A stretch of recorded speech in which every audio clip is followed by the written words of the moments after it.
జనసేన ఆవిర్భావ దినోత్సవానికి సన్నాహకంగా విశాఖ దక్షిణ నియోజకవర్గంలో సంబరాలు చేసుకున్నారు. జగదాంబ జంక్షన్ లో భారీ కేక్ కట్ చేసిన స్థానిక ఎమ్మెల్యే వంశీకృష్ణ శ్రీనివాస్ జన సైనికులకు శుభాకాంక్షలు తెలిపారు. అలాగే సీఎం రిలీఫ్ ఫండ్ కి దరఖాస్తు చేసుకున్న లబ్ధిదారులకు చెక్కులు పంపిణీ చేశారు. ఈ సందర్భంగా ఎమ్మెల్యే వంశీకృష్ణ శ్రీనివాస్ మాట్లాడుతూ జనసేనకు ప్రజల్లో ఉన్న ఆదరణను మరింత పెంపొందించేలా కార్యకర్తలు కృషి చేయాలని కోరారు. పిఠాపురంలో ఈ నెల 14 జరిగే జనసేన ఆవిర్భావ దినోత్సవానికి అందరూ తరలి రావాలని పిలుపునిచ్చారు.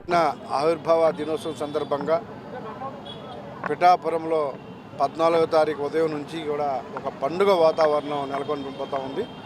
మేమందరం కూడా 14వ తారీఖు పిఠాపురం వెళ్తున్నాం కాబట్టి ముందుగానే జగదాంబ సెంటర్లో ఇవాళ సౌత్ నియోజకవర్గం ఆధ్వర్యంలో ఇక్కడ జెండా ఆవిష్కరణ చేయడం జరిగింది. మా శ్రేణులు వీర మహిళలు కానీ మా యూత్ అందరూ కూడా ఇవాళ ఈ కార్యక్రమంలో పాల్గొన్నారు. అందరి కోరిక ఒకటే, జనసేన జెండా రెపరెపలాడాలి, ఈ రాష్ట్రం బాగుపడాలి.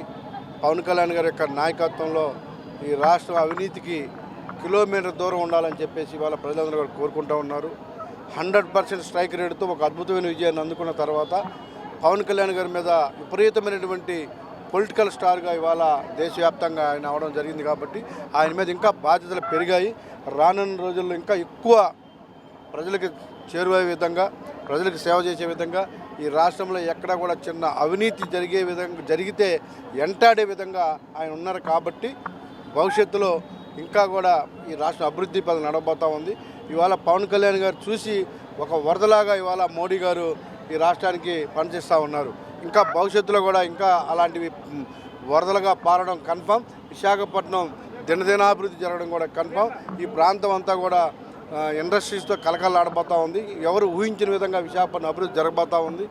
ఈ రాష్ట్రం అంతా కూడా అద్భుతంగా అభివృద్ధి జరగబోతూ ఉంది. మళ్ళీ రాష్ట్రంలో దేశంలో నెంబర్ 1 ఈ రాష్ట్రం ఉండే విధంగా కూడా పవన్ కళ్యాణ్ గారు కృషి చేస్తూ ఉన్నారు. కాబట్టి ఆయనకి ప్రత్యేకమైన ధన్యవాదాలు. ఈ రాష్ట్ర ప్రజలందరూ కూడా ఆయన వెనక నడుస్తూ ఉన్నారు. యువతంతా ఆయన వెనక నడుస్తూ ఉన్నారు. భవిష్యత్తు అంతా కూడా జనసేన అని చెప్పేసి ఇవాళ ప్రజలందరూ కూడా ఎదురు చూస్తూ ఉన్నారు. నీతికి నిజాయితీకి మారుపేరుగా ఇవాళ పవన్ కళ్యాణ్ గారు ఉన్నారు. కాబట్టి ఆయనకి పెరుగుతున్న రోజు రోజుకి క్రేజ్ పెరుగుతూ ఉంది. ప్రజల్లో ఆయన మీద విపరీతమైన సానుభూతి పెరుగుతూ ఉంది.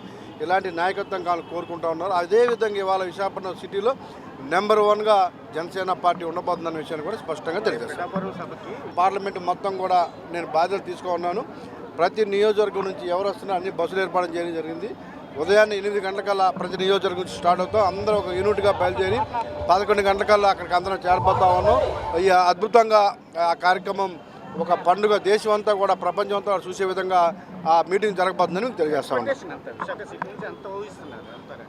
ఎంతని చెప్పలేము. 5,000 కావచ్చు, 6,000 కావచ్చు. ఎక్కువ మంది క్యాడర్ మాత్రమే ఈ రూరల్ నుంచి తీసుకెళ్తా ఉన్నాం. దూరం 100 కిలోమీటర్లు దాటిన తర్వాత ఓన్లీ క్యాడర్ ఉంటుంది. ఆ చుట్టుపక్కల ప్రజలే ఎక్కువ మందిని రమ్మని కూడా చెప్పడం జరిగింది.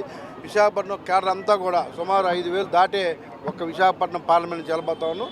అలాగే 26 పార్లమెంట్లు ఉన్నాయి, 20 పార్లమెంట్లు ఉన్నాయి.